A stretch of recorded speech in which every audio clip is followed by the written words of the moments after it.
The objective of the labor inspection is to further strengthen the implementation of the visitorial and enforcement powers under the Labor Code as renumbered towards securing a higher level of compliance with labor laws and standards and ensuring continuity and sustainability of compliance at workplaces. For this purpose, the Department of Labor and Employment delegates this function to the regional offices with the issuance of a list of labor inspectors who are given the authority of conduct inspection, which covers all private establishments, including their branches and workplaces in the regions. The regional offices enforce labor laws and social legislation through the conduct of labor inspection, occupational safety and health investigation, and technical and advisory visit. Special inspections may be conducted as may be deemed necessary. With the provision for mobile devices and gadgets, the DOLE developed an inspection management information system.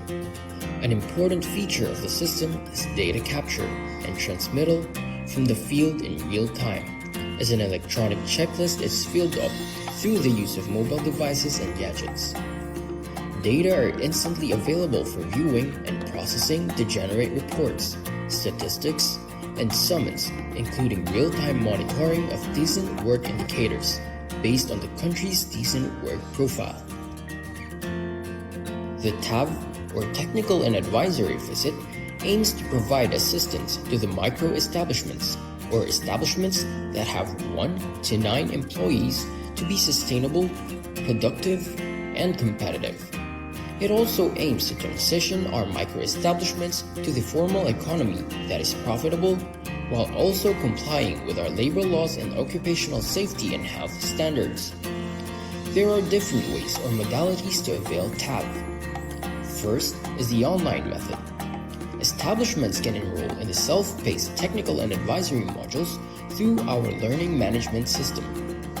For establishments that opted to go with online, they must accomplish the modules within 1 month from the time they registered.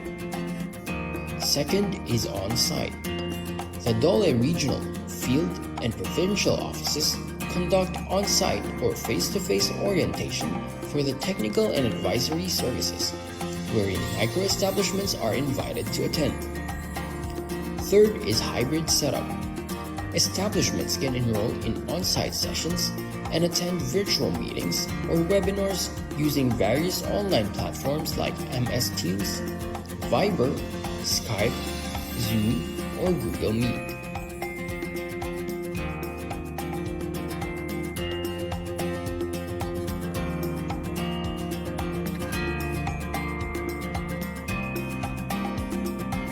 The establishment report system was created to streamline the documents and reports required from establishments in the private sector. Several administrative requirements will be submitted through this site as a central platform. Through this system, employers no longer need to physically submit establishment reports to DOLE, since reportorial requirements can be completed remotely through the ERS.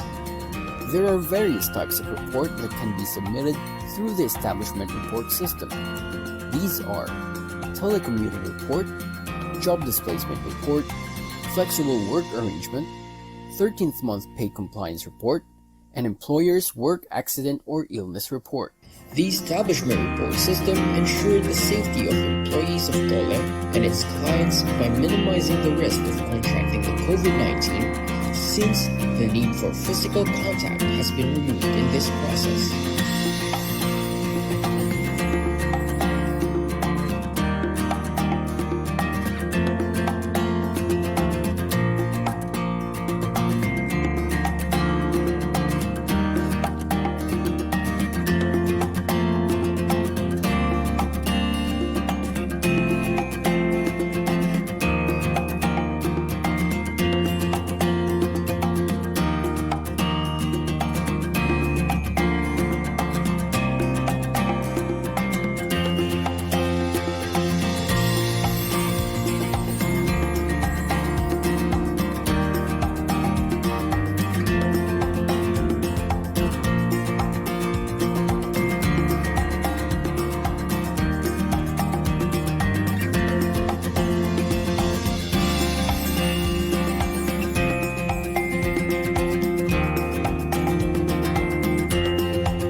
The objective of the labor inspection is to further strengthen the implementation of the visitorial and enforcement powers under the Labor Code as renumbered towards securing a higher level of compliance with labor laws and standards and ensuring continuity and sustainability of compliance at workplaces.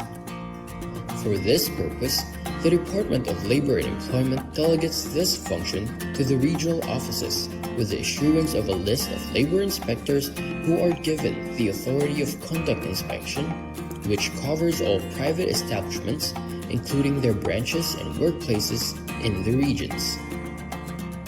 The regional offices enforce labor laws and social legislation through the conduct of labor inspection, occupational safety and health investigation, and technical and advisory visit.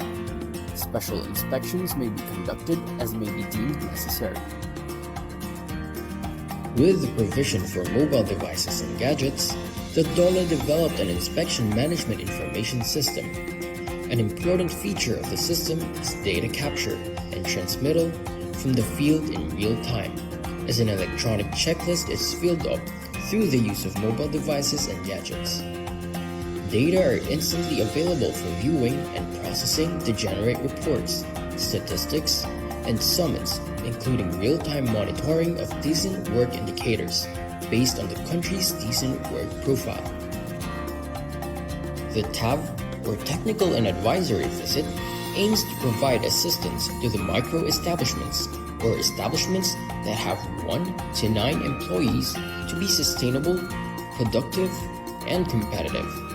It also aims to transition our micro-establishments to the formal economy that is profitable, while also complying with our labor laws and occupational safety and health standards. There are different ways or modalities to avail TAV. First is the online method. Establishments can enroll in the self-paced technical and advisory modules through our learning management system. For establishments that opted to go with online, they must accomplish the modules within 1 month from the time they registered. Second is on-site. The DOLE regional, field, and provincial offices conduct on-site or face-to-face orientation for the technical and advisory services, wherein micro-establishments are invited to attend. Third is hybrid setup. Establishments can enroll in on-site sessions and attend virtual meetings or webinars using various online platforms like MS Teams, Viber, Skype, Zoom, or Google Meet.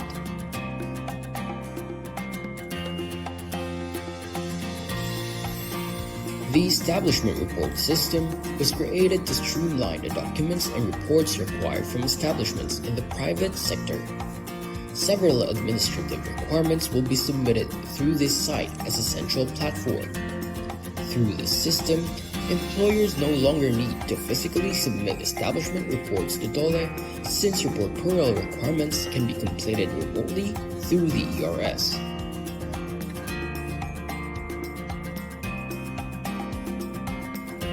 There are various types of report that can be submitted through the establishment report system. These are telecommuting report, job displacement report, flexible work arrangement, 13th month pay compliance report, and employer's work accident or illness report. The Establishment Report System ensured the safety of employees of DOLE and its clients by minimizing the risk of contracting the COVID-19, since the need for physical contact has been removed in this process.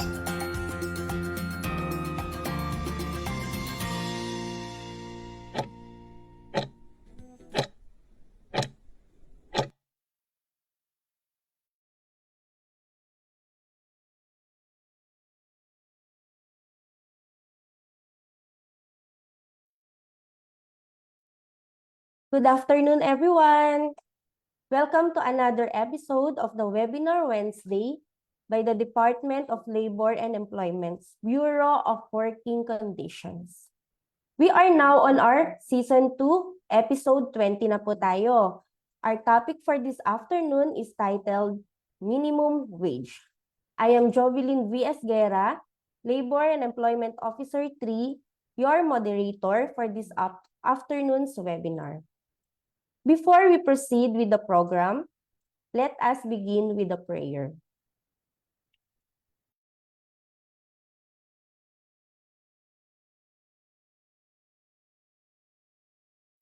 Let us bow our head and put ourselves in the holiness of God the Father, the Son, and the Holy Spirit.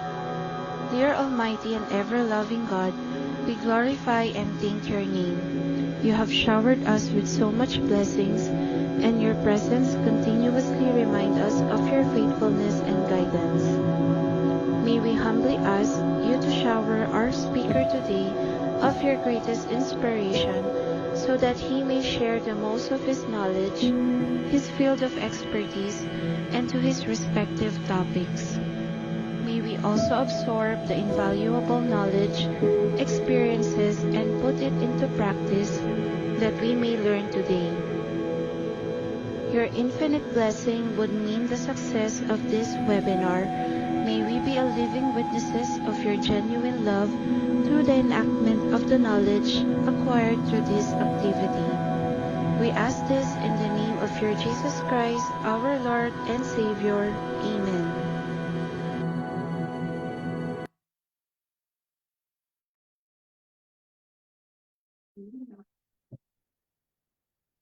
Hello to our Facebook Live participants. Pa-heart react naman po sa ating viewers. Heart po. We encourage our participants to please share this Facebook Live and use the hashtag Webinar Wednesday. Ulitin ko po, hashtag Webinar Wednesdays.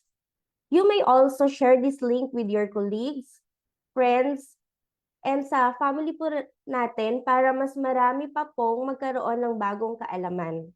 Also, please follow our Facebook page, BWC 1949.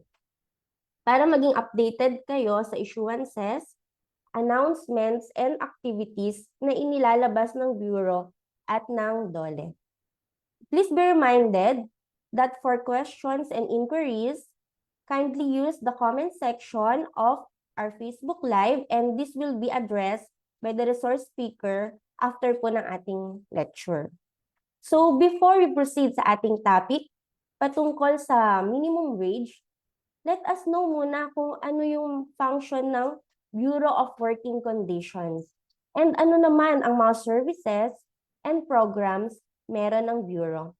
Ito po yung video.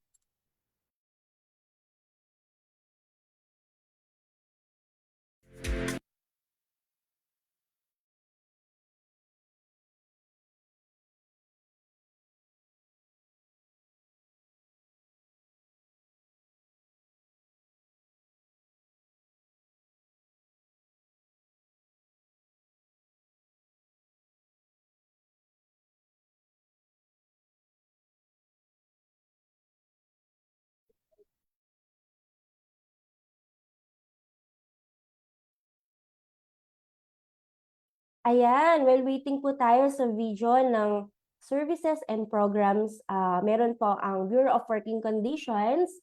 Ngayon po, excited na po ba tayong malaman yung regarding po sa minimum wage? Ayan, di ba? Nagtaas na naman po tayo ng minimum wage dito po sa NCR. Basta po pag may mga questions po tayo regarding minimum wage, kindly comment na lang po sa ating comment sections dito sa Facebook Live and i-address po na ating resource speaker after po ng lecture, okay?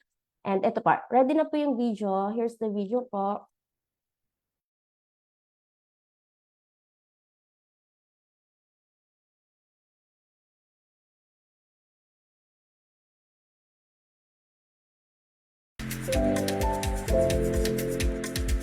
The Bureau of Working Conditions is mandated to focus on performing policy and program development and performing advisory functions for the department in the administration and enforcement of laws relating to labor standards.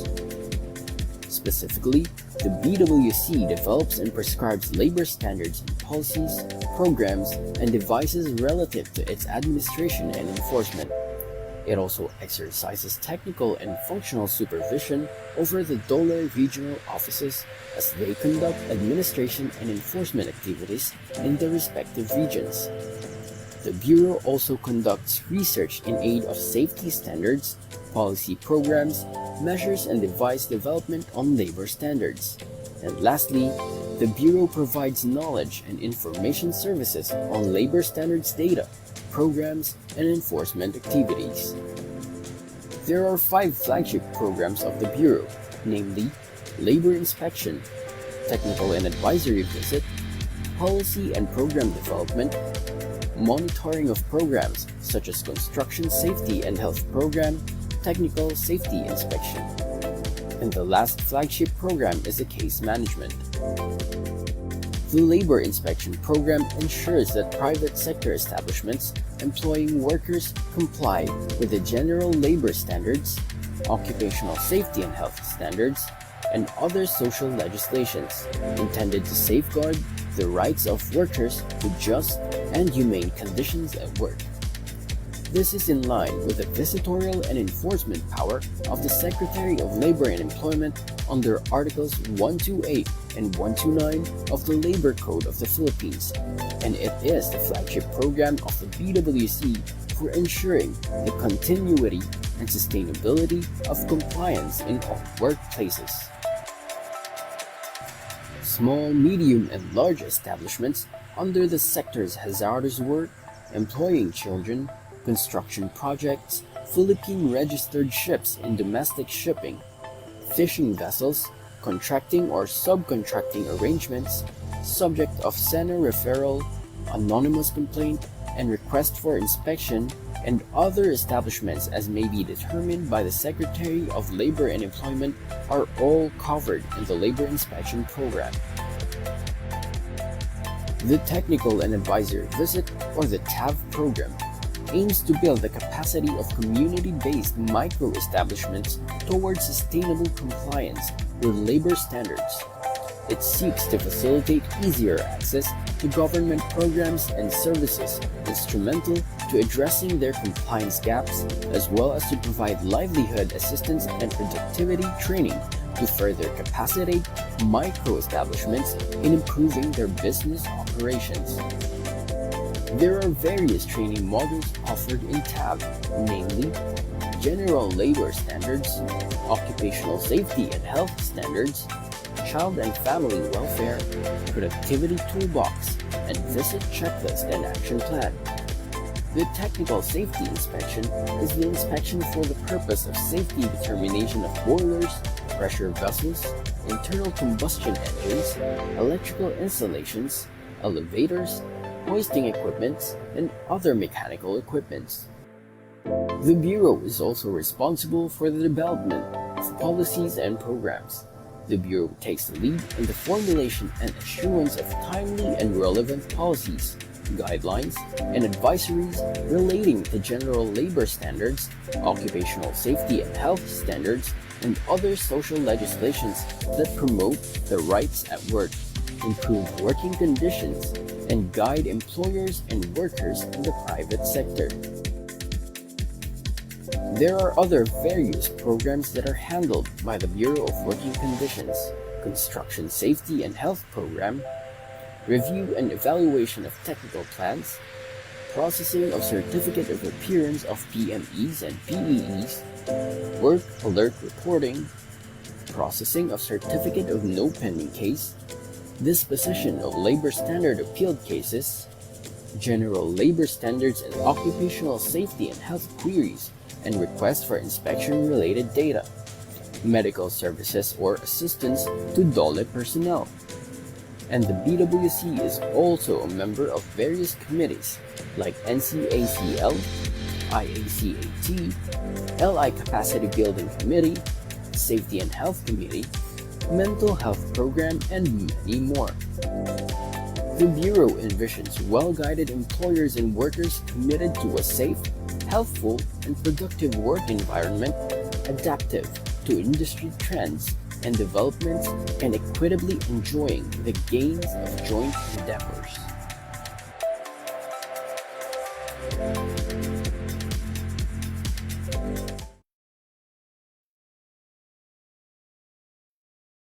Now, let's proceed na po sa ating discussion of today's topic.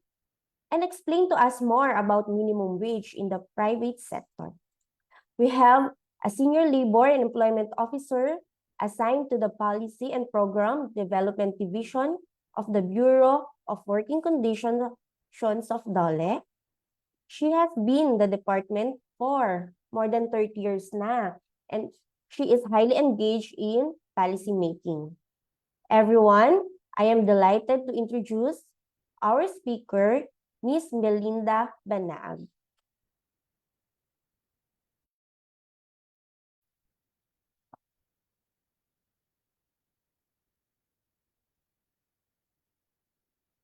Hello.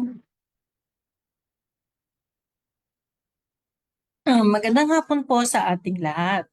Ang ating pong tatalakayin ngayon ay mga bagay-bagay tungkol sa wages. Okay? So,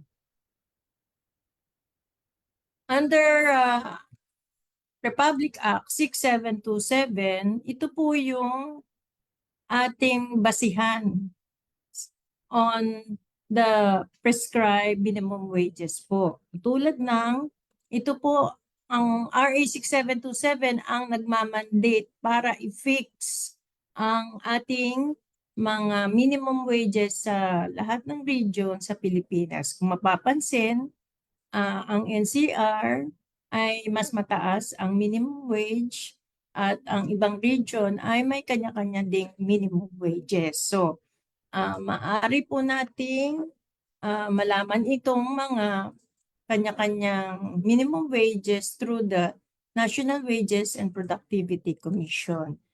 Ngayon, ito pong batas na ito ng fixing the minimum wage ay nadidetermine. Ang wage determination po ay through the Regional Tripartite Wage and Productivity Board ng bawat region.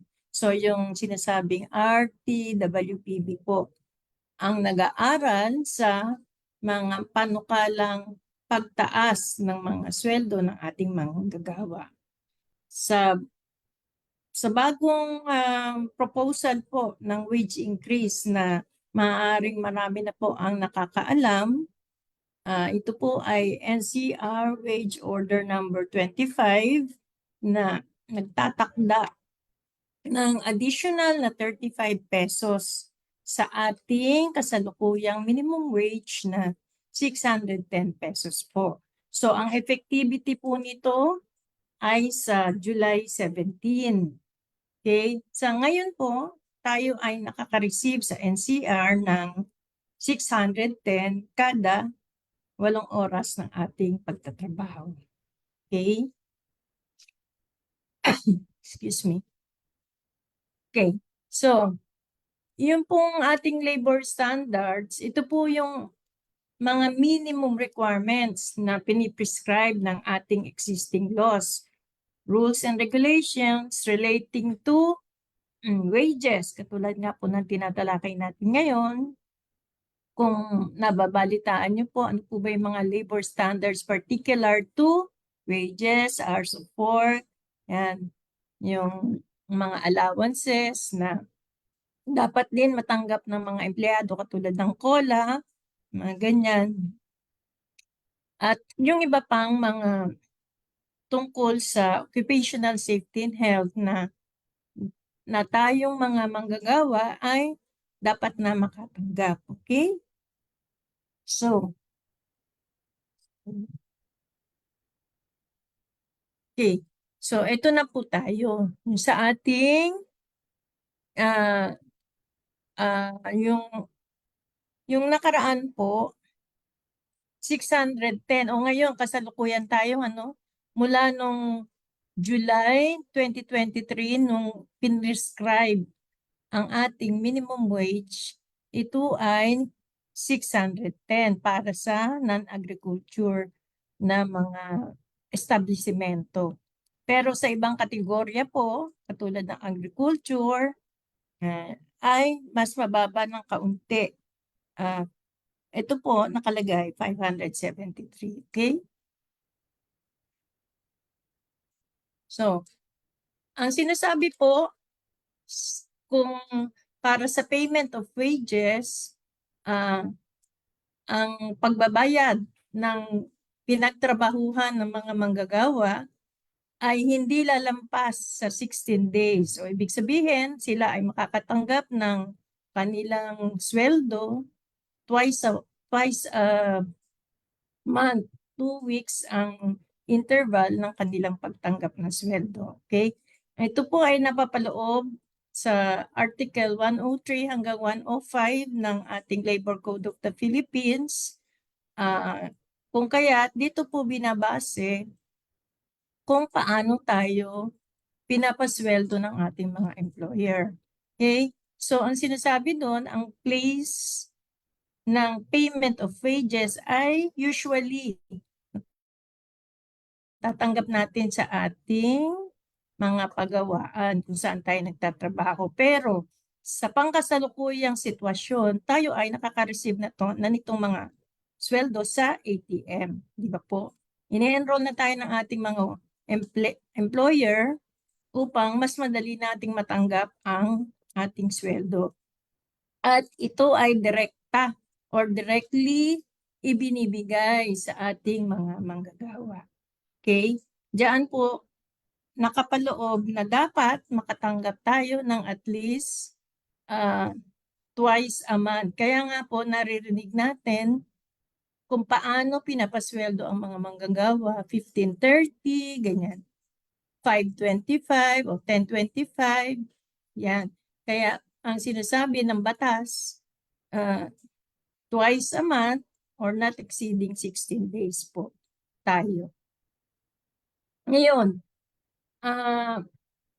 ang basihan ng ating sweldo ay nanggagaling sa provision ng batas sa our support na sinasabing kada 8 oras ang prescribed number of normal working hours, di ba po? Okay, so pag nag-exceed dyan, alam na natin, ang base ng ating 610 ay sa 8 oras. At kung nag-exceed, alam na natin ito ay nagiging overtime na. Okay? So, ang susunod natin ay ang tungkol sa meal break. Ang mga employer ay kinakailangang magbigay ng 60 minutes na meal period. They should provide at least 60 minutes of meal break sa kanilang mga empleyado. Ngayon, kung may nababalitaan tayo, yung iba ay mas mababa sa 60 minutes, pinapayagan din naman ng batas na ang meal break ay mas mababa sa 60 minutes at ito ay compensable. Ibig sabihin ng compensable, kasali sa kanilang oras ng trabaho. Ang 1 hour na meal break ay hindi compensable o hindi kasali sa pagbabayad ng sweldo dahil ang isang oras na pinagtrabahuhan ay ginagamit ng mga empleyado para sa kanilang kapakanan. Ibig sabihin nun, ang meal break mo, gusto mo magpahinga, gusto mong may gawin, iba, maliban sa oras ng trabaho, lumabas ka, nagbayad ka ng bills mo sa bangko, ganyan. Meron kang isang oras para gawin yon during the day shift mo, halimbawa. Okay? So kaya nga, ang isang oras ay walang bayad dahil ginamit natin sa sarili nating kapakanan. Ngayon, may mga kumpanya na ang meal break ay 30 minutes. Katulad ng nag-e-empleyo sa continuous 8-hour working shift. Halimbawa, 6 to 2, 2 to 10, 10 to 6. Nababalitaan natin na tuloy-tuloy ang oras ng trabaho nila at ang meal break ay kasama na sa bayad ng kanilang pinagtrabahuhan. Okay? So, paano nga nangyari yun? So, ibig sabihin nun, pinapayagan ng batas na ang mga empleyadong engage into continuous work, katulad ng ang minimum na continuous work sa isang kumpanya ay 16 hours lamang, pwede nilang magamit ang ganitong base ng meal break. Okay? So, pero kung mayroon tayong mga coffee break naman na sinasabi na 5 to 20 minutes, ito ay kasali rin sa compensable working time. Ibig sabihin, ito ay pinapayagan ng mga employer na magamit ng manggagawa upang makapagpahinga ng kaunti, 5 minutes, magko-coffee break sabi, or rest periods of a shorter time. Yan. Nangyayari yan usually sa morning, saglit lang, at sa afternoon, kung 8 to 5 tayo, saglit din lang tayong nagko-coffee break, di ba? Yan ang usual na pinapractice sa Pilipinas na may kasamang coffee break ang 8 hours na work schedule. Okay? Ngayon naman, entitled din naman ang ating mga kababaihan na nanganak while nagpa-breastfeed pa sila under yung Republic Act na expanded lactation ng mga kababaihan of 2009, meron silang at least 40 minutes in a day para mag-extract ng kanilang mga milk, ganyan, pampabreastfeed sa kanilang anak. Kung sakaling lactating pa rin ang mother. Okay? Yan yung mga compensable working hours natin, although sasabihin natin naka-break. Okay?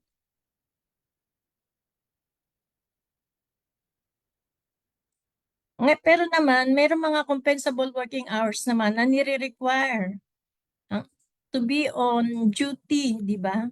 Halimbawa, 6 to 2 ka, nandiyan ka lang sa near the workplace para or sa premises ng kumpanya para sa masabing continuous ang payment ng iyong trabaho. Kumbaga, saglit lang na pinapayagan ng employer na makapag meal break ka o lunch break halimbawa at balik na ulit tayo sa trabaho. Yan yung mga compensable working hours na pinag-usapan natin. Okay? Ngayon, meron din naman tayong mga katulad ng mga ibang mga categories in determining hours work. Halimbawa,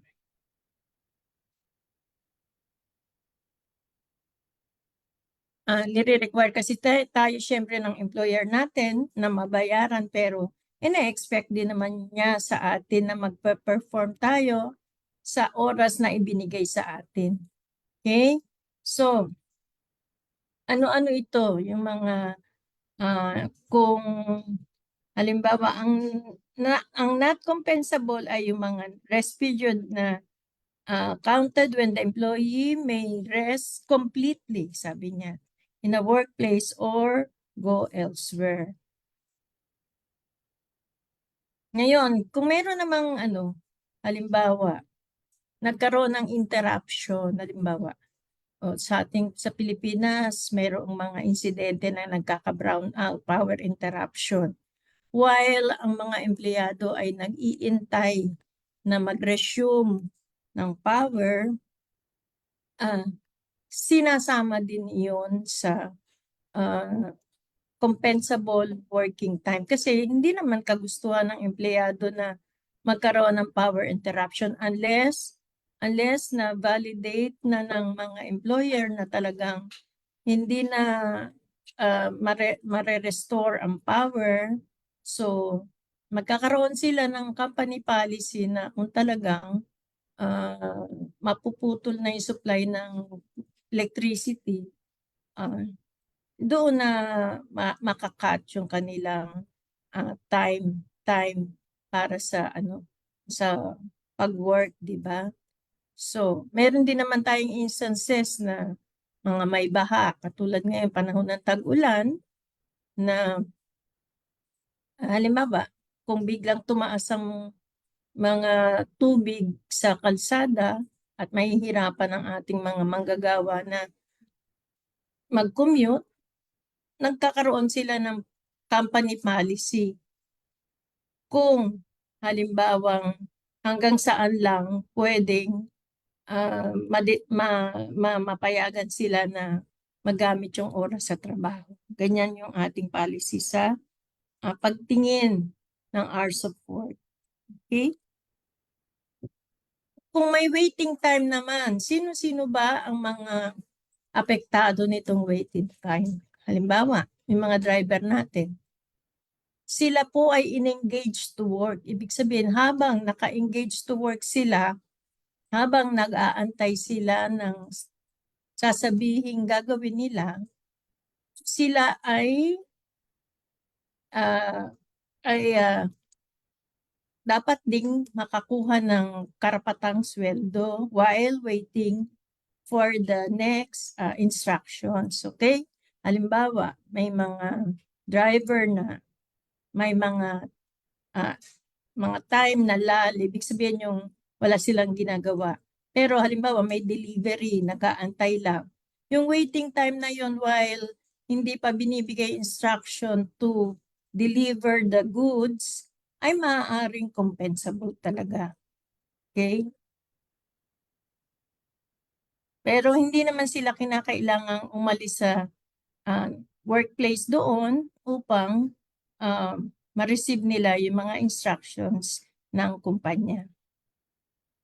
Ngayon, kung ang waiting time na sinasabi, yung on-call ka, on-call nasa bahay ka, at ang oras mo ay ginagamit mo sa pansarili mo, yun lang yung instruction na susunod, yun lang yung mabibigyan ng bayad dahil ikaw, ginagamit mo ang oras mo para sa kapakanan mo. Yun yung pagkakaiba ng waiting time ng mga driver na near the workplace na iniintay ang instructions, and may waiting time naman na yung ibang mga empleyado ay ginagamit nila ang oras na ito para sa pansarili nilang pangangailangan. Okay? Ngayon, meron tayong mga, syempre, kung minsan may mga seminars, may mga meeting na ina-attendan, pinadala ka ni company sa, halimbawa, workshop, paano natin tinitingnan ang ganitong sitwasyon? Okay? Halimbawa, nasa Maynila ka, ang meeting na attendan mo, Davao. Halimbawa, Davao, ang layo. O, di ba, mag-eeroplano ka. Bago ka makarating sa meeting place, halimbawa, the following day, 8 to 5 ang meeting mo. Pero siyempre, before makarating ka sa meeting, sakay ka muna ng aeroplano mo papuntang Davao, halimbawa. So, paano natin tinitingnan kung compensable ba ito? Okay? Ganito, kung nag-cut across ang iyong mga meetings, cut across sa regular work schedule natin. Halimbawa, 8 to 5 ka, 8 to 5. Ang meeting mo, 8 to 5, yun.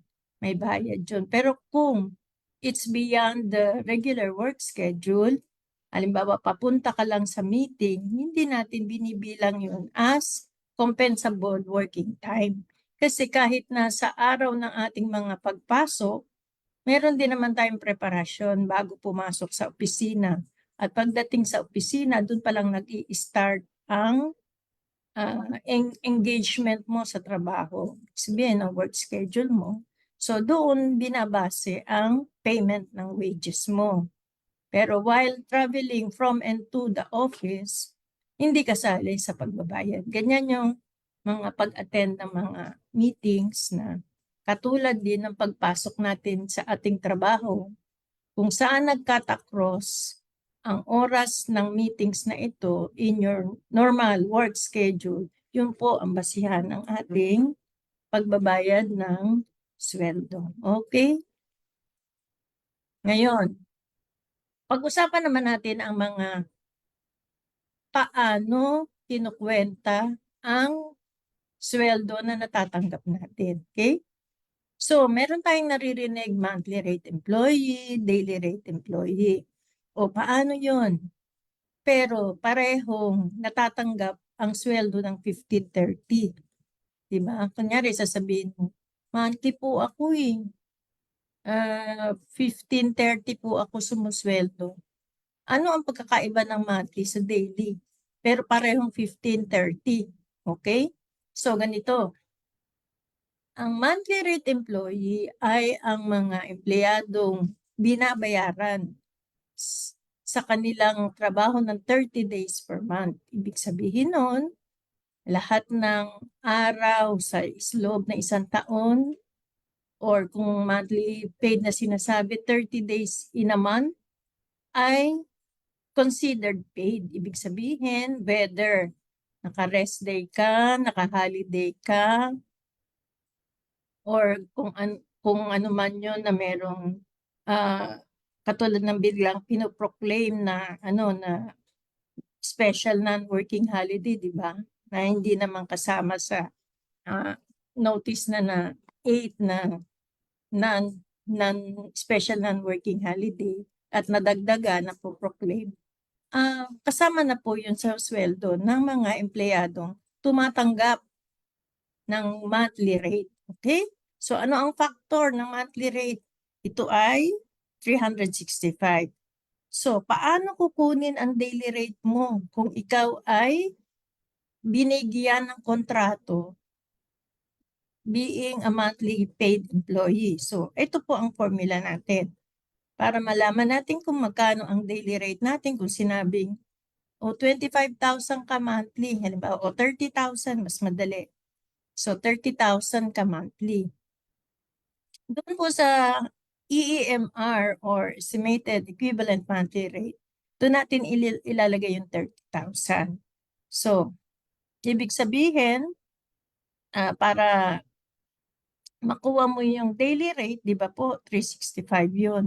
Yun din yung number of days na kinukwenta natin or 30 days per month yun. So therefore, magkano ang daily rate mo kung 30 days per month, 30,000 ang sweldo. Di ba po 1,000 pag sinubstitute mo po dyan sa ating formula. Ganon. Ganon ang pag-compute ng pagkuha ng daily rate natin kung di natin alam pag binigyan tayo ng kontratong monthly rate lang ang ibinigay. Okay?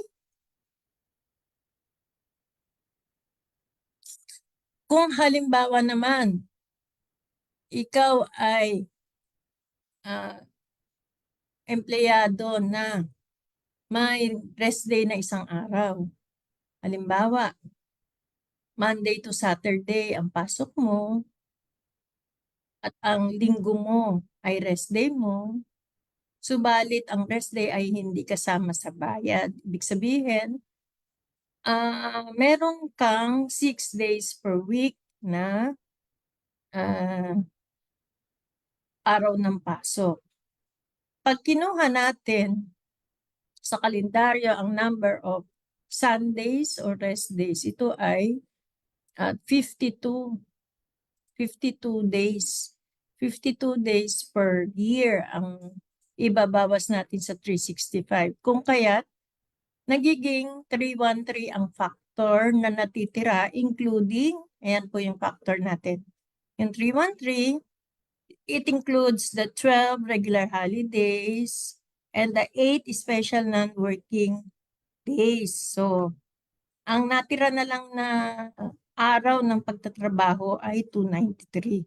Diyan po sa ating illustration. So, kaya, pag kinuha mo ang daily rate mo, isa-substitute mo lang ang mga numbers na yan, halimbawa, dito sa ating formula, applicable daily rate times 313. Ang number of days in a year less the rest days, di ba po, na hindi kasali sa bayad. Divided by 12 months. So, makukuha natin ang average dito. Pag sinubstitute natin yung EMR, yung kontrato mo na monthly rate mo, kunyari nga. So, dyan po, makukuha mo ang applicable daily rate mo. Sabihin, 30,000 per month ka divided times 12 months. So, makukuha mo yung yearly annual salary mo divided by 313 number of days considered to be paid in a year. So, lalabas yung daily rate mo, di ba po? Okay. So, ito po yung formula para sa mga empleyado na pumapasok ng 6 days a week, but the rest days are not considered paid. Okay? Ang next po natin ay yun namang mga empleyado na pumapasok ng 5 days a week. Ibig sabihin, ang 5 days nila, ang araw ng pasok, ang Saturdays and Sundays are not considered paid. Pero sa ating formula, halimbawa 365 days in a year ang ating total working days dapat. Minus 52 Saturdays minus 52 Sundays, ang natira ay 261.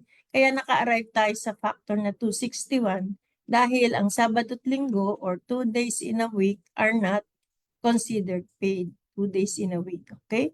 So, the factor 261 includes yung 12 regular holidays, 8 special non-work days, and 241 number of working days in a year.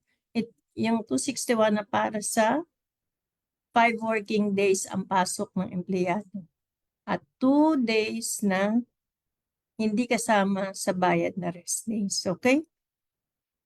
Pero itong ating mga formula na to ay para makatulong lamang sa mas madaling pagkwenta ng mga sweldo. Usually, itong mga formula natin na to, yung sinasabing factor, ito po yung ina-apply na rin ng mga ating mga employer para mas madaling makwenta ang ating sweldo.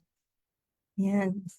Pero ito po ay, this is without prejudice to existing company policies. Halimbawa, may company policy na mas maganda, mapuwera dito sa pinakita nating pag-compute ng ating mga sweldo, ay maaari din namang magamit. Okay?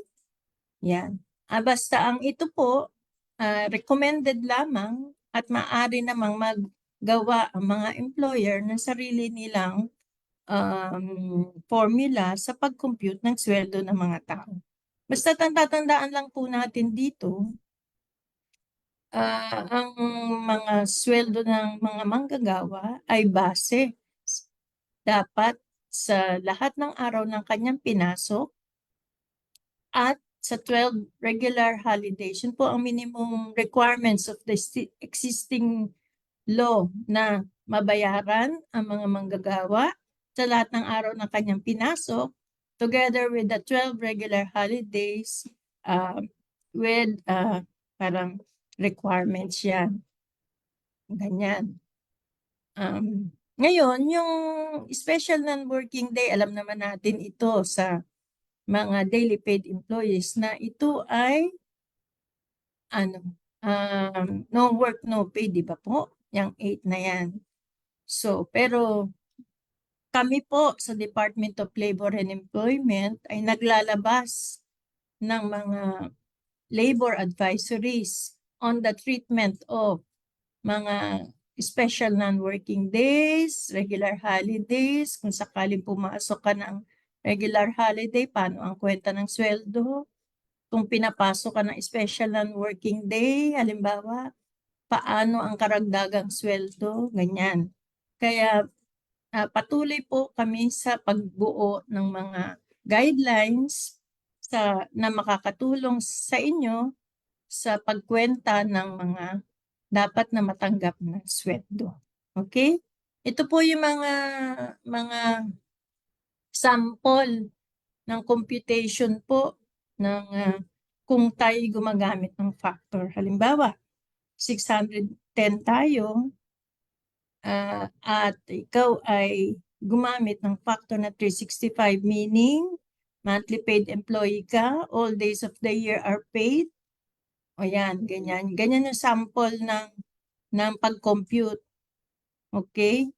So, halimbawa, kasi iba-iba ang mga wage rates ng mga per region, no? Pero ang kinonsider natin dito yung 570 halimbawa ang daily rate mo. Yan. Ngayon, kung ikaw naman ay pumapasok ng may rest day ka ng 1 day at hindi considered paid ang rest day, ang magiging sweldo mo ay 14,000. Yan. Diba? Titingnan natin, di ba pag monthly paid ka na binayaran ng lahat ng araw mo, malaki ang sweldo mo, 17,000. Kasi lahat ng araw sa loob ng taon ay kasama sa bayan. Ngayon, kung ikaw ay pumapasok ng 6 na araw lamang sa isang linggo, o nabawasan ka ng isang araw, kaya ang nakita natin dito, 14,000 lang. At kung ikaw ay pumapasok ng may 2 rest days in a week, ikaw ay susweldo ng 12,000. Ganyan na ang paano kinocompute ang ating sweldo. Okay? So, ang ating topic na wages at pag-compute ng wages ay ating naipaliwanag. Maaari po kayo makipag-ugnayan sa amin through Facebook or through email. Yan. Nandiyan po sa screen ninyo ang aming mga contacts. Okay? Contact information. Hanggang sa susunod po na aming webinar Wednesday, sana po inyo po kaming sundan kada Wednesday. Maraming salamat po sa inyo.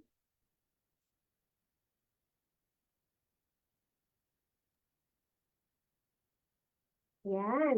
Maraming salamat, Ma'am Linda, for that meaningful and informative question on the minimum wage in the private sector. Now, we are now going to start answering the questions submitted by our participants. Again, we remind everyone that you can still submit your questions through the comment section. Okay. For the first question,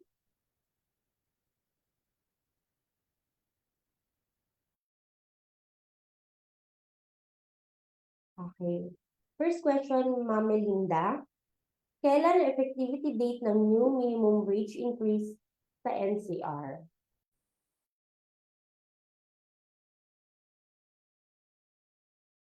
NCR number 25. Ito ay magiging effective on July 17 po. Okay? Okay, yun po. Effective daw siya on July 17. For the second question po, paano po yung company na hindi sumusunod sa pagbabayad ng minimum wage? Okay, so dahil sa ngayon, mag-uumpisa pa lamang ang panibagong wage increase sa July 17. So, maaaring ito ay pinaghahandaan na ng ating mga employer. Subalit, kung ang base ng ating pagtatanong ay ang 610 na minimum wage na pinapatupad ngayon, maaari tayong makipag-ugnayan sa ating mga DOLE regional offices upang mabigyan kayo ng rekomendasyon at makapag-usap ang employer at employee kung paano ang compliance sa minimum wage. So, sa regional office po na nakakasakop sa lugar na inyong trabaho, kayo magtutungo o makipag-ugnayan. Okay? Okay, Ma'am Melinda. For the third question po, okay. Ano ang basis ng minimum wage rates? Ito po ay galing sa pag-aaral ng Regional Tripartite Wage and Productivity, yung RTWPB board po. Okay? At sa Wage Rationalization Act ng 6727 po. na tuloy-tuloy po ang pag-aaral kung paano makaka-adapt ang ating mga manggagawa at mabigyan ng karampatang minimum wage sa kasalukuyang sitwasyon po ng bansa. Okay? Okay, ito naman po yung pang-apat na question. Yan, ma'am, paano naman daw po ang mga monthly pay ng mga employee? May posibilidad din po ba na mataasan sahod nila, lalo na sa iba na halos magka-level na sila ng daily paid ngayong nagtaas na ang sweldo? Paano daw po kino-compute for the wage distortion po para sa minimum wage order po? Okay. Kasi, di ba po, Ang minimum wage earner ngayon ay makakatanggap ng additional, halimbawa sa July 17 ng 35 pesos per day. Okay? Pero meron na siyang mga kasamahan na nakatanggap na ng mas mataas sa 610. Halimbawa, 620 siya o 630 siya. Pero sa itong i-implement ang panibagong taas ng sweldo, malalampasan na ng minimum wage earner. Tandaan natin ah, ang ang increase na ito ay applicable lamang sa mga tumatanggap ng minimum wage. Ibig sabihin, para sa mga sumusweldo ng 610 para sa NCR. Ngayon, di siyempre kung 610 ang sweldo mo, dandagdagan ka ng 35, 645. Eh yung iba mong kasamahan na dati na sumusweldo ng 620, halimbawa, mas mataas sa'yo ng 6 dahil 610 ka noon. Sila po ay maaaring sumangguni po para sa computation ng kanilang karampatang wage increase din sa NWPC o National Wages and Productivity Commission para sa kanilang wage distortion. Ibig sabihin, dahil applicable lamang sa minimum wage earner ang increase na 6 sa 610, yung mga dati na mas mataas sa 610 ay maaari din namang makakuha ng wage increase base sa formula ng wage distortion. Okay po? Okay po. For the fifth question, ito ma'am, ano ang pinagkaiba ng monthly paid and daily paid employees? Okay. So, katulad ng paliwanag kanina, ang mga monthly paid employees are those who are paid all days of the year, including the regular holidays and the special non-working holidays and on their rest days. Ibig sabihin, lahat ng yon kahit hindi nagtatrabaho ay kasali na binabayaran being a monthly paid employee. Kung daily paid employee ka naman, ito yung mga empleyado na binabayan lamang sa mga araw na kanilang pinagtrabahuhan. At on the 12 regular holidays na may kasamang kondisyon. Okay? So, ang ibig sabihin, ang rest day o hindi araw ng mga hindi pinagtrabahuhan ay hindi kasali sa sweldo o susweldohan. Yun. Hindi sila makakatanggap ng sweldo kung sila hindi nagtrabaho. Yan yung mga daily paid employee. Okay? Okay, malinaw po yun, Ma'am Melinda. So, yung pang-anim na question po natin. At yung pang-anim po, management discretion po ba ang pagbibigay ng short break? Ay yung 5 to 20 minutes compensable? If mandated po ang short break, saang provision po makikita?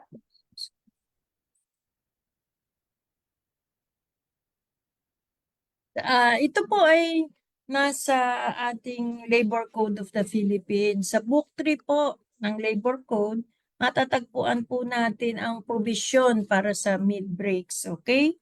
So, sinasabi doon na short period of 5 to 20 minutes are compensable.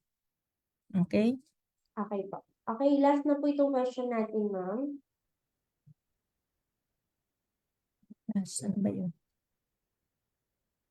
Saan ko po ba ma-check kung magkano ang minimum wage sa Region 4A?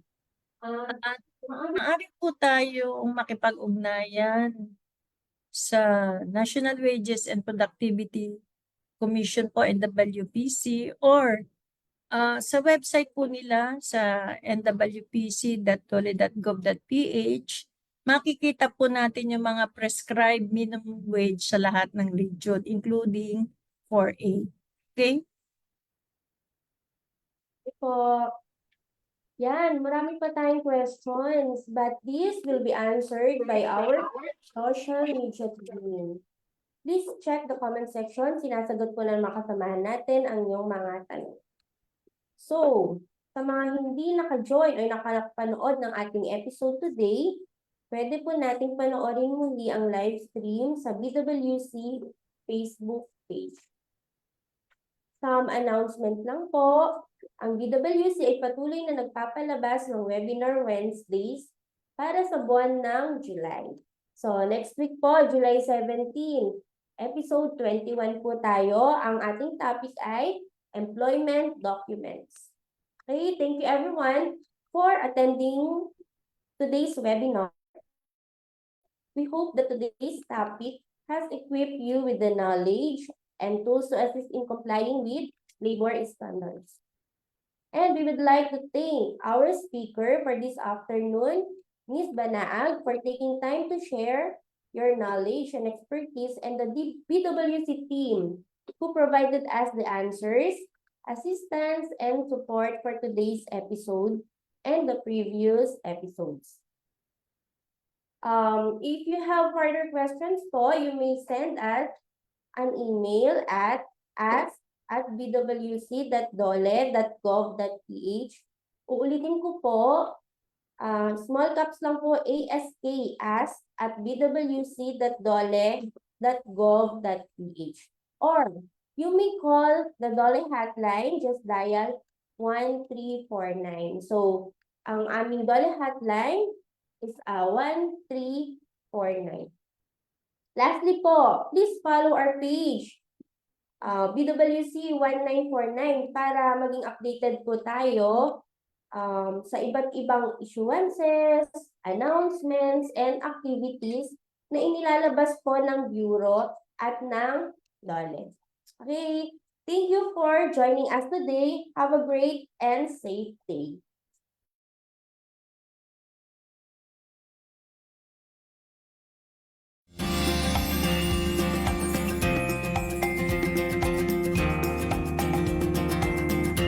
Para sa mga katanungan at karagdagang impormasyon, maaari po tayong tumawag sa Dole Hotline 1349 o sumangguni sa mga Dole Regional o Field Office na nakakasakop sa inyong lugar paggawa.